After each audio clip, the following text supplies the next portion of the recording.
So for anyone that says you can't get anything done at the UN, they need to know there's a new sheriff in town. Now, that sheriff is preparing to ride out of New York, but she'll leave a legacy that most Israelis will be eternally grateful for. What is troublesome to some people is that the United States had the courage and honesty to recognize a fundamental reality. Jerusalem has been the political, cultural, and spiritual homeland of the Jewish people for thousands of years. For some, this is supposedly a cause for violence.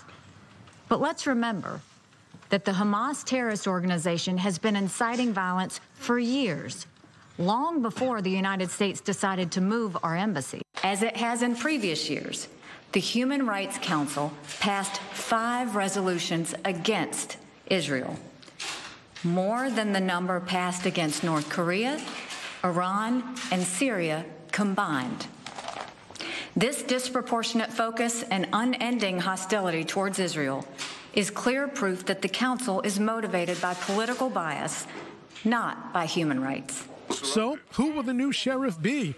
The odds-on favorite appears to be Dina Powell, a current Goldman Sachs executive and former Deputy National Security Advisor to President Donald Trump. Powell served in the administration for less than a year, but she was instrumental in developing Middle East policy and spent valuable time at the State Department during the George W. Bush administration. Richard Grenell was confirmed as the U.S. ambassador to Germany in April, but he has a long history in GOP foreign policy circles.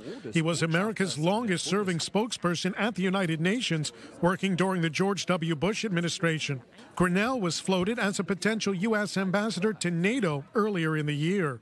A dark horse could be acting Undersecretary for Public Diplomacy, Heather Nauert, a former ABC News correspondent and Fox News host. The State Department spokesperson is a Trump favorite and a member of the Council on Foreign Relations.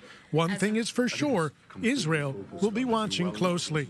Mike Wagenheim, I-24 News. I'm very